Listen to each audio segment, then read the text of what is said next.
According to Billboard, Irv Gotti, who co-founded the hit-making Murder Inc. records label and helped make early 2000s superstars out of Ja Rule and Ashanti, has died after suffering a stroke, The Hollywood Reporter confirmed. He was 54 years old. Music mega producer Irv Gotti, who worked with big acts like DMX, Ja Rule and Ashanti, is dead. TMZ has confirmed. Multiple sources close to his family tell us he died Wednesday in New York City. Irv's battled health problems recently since suffering a stroke last year, and has had to walk with the aid of a cane. The famed head of Murder Inc. Records has been open with his struggles with diabetes, saying he wasn't consistent with taking his insulin. Irv also noted his doctors had encouraged him to change his diet, which he was struggling to do. When he suffered his stroke, a representative told us diabetes was a factor, though we were told Irv was improving his diet as a result. When Irv was at Def Jam, he signed DMX and served as executive producer on DMX's first studio album, It's Dark and Hell is Hot. He eventually launched his label, Murder Inc., under the Def Jam umbrella, and its first release was Ja Rule's debut album, Veni Vedi Veci. Gotti also signed Vanessa Carlton to a record deal and produced her 2007 album, Heroes and Thieves.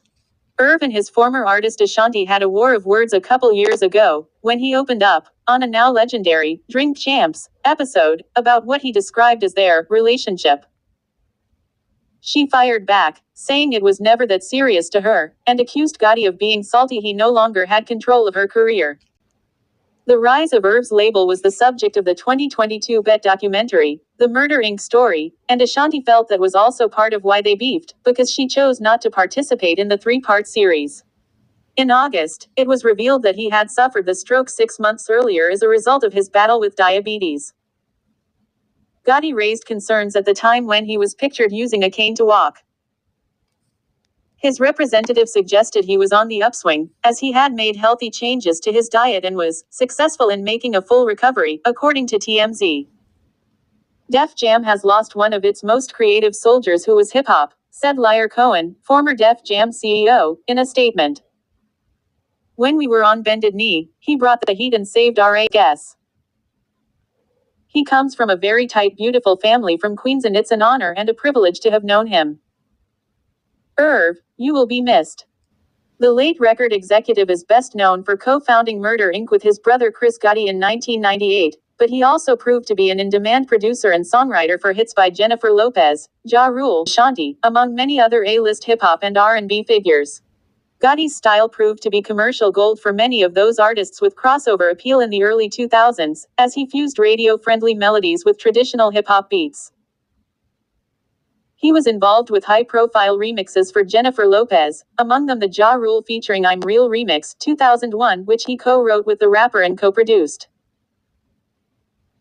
He also co-produced and co-wrote Lopez and Ja Rule's 2002 single Ain't It Funny Murder remix, which was, confusingly, a completely different song from Lopez's solo hit Ain't It Funny 2001 despite sharing the same title. Ja Rule took a starring turn with Gotti's help on his hit single Always on Time, 2001, which featured guest vocals from Ashanti, and the two collaborated the following year on Mesmerize. Gotti also worked on several solo tunes for Ashanti, including Foolish 2002 and Rain on Me 2003. At the time, both Ja Rule and Ashanti were signed to Murder Inc., and the strength of those songs and other hits helped the label sell 30 million units globally. Prior to founding Murder Inc., Gotti worked in the A&R division at Def Jam Records, where he was instrumental in getting Jay-Z and DMX, who died in 2021, to sign with the label. Prior to Jay signing with the label, Gotti had produced Can I Live from the rapper's 1996 debut LP Reasonable Doubt. He also worked as executive producer on DMX's 1997 blockbuster debut It's Dark and Hell is Hot. Gotti's newfound fame from those collaborations helped give him the necessary clout to co-found Murder Inc. in 1998 as a subsidiary of Def Jam. The label, which later rebranded in 2007 as the less confrontational The INC, and during that period Gotti signed Vanessa Carlton and co-produced her album Heroes and Thieves in 2007. But the change in name coincided with a drop in the label's fortunes.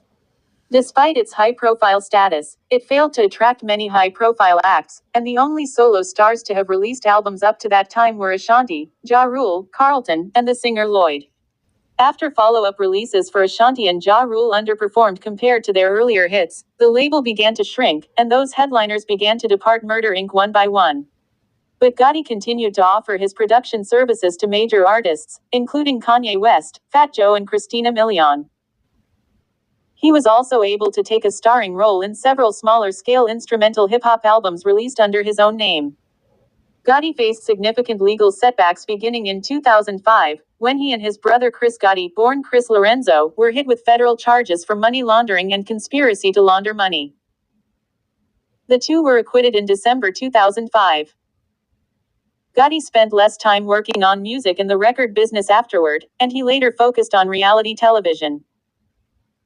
He led the VH1 reality series Gotti's Way from 2007 to 2009, and he developed the fictional series Tales for Bet a decade later. Gotti was also an executive producer on the 5-part docuseries The Murder Inc. story in 2022.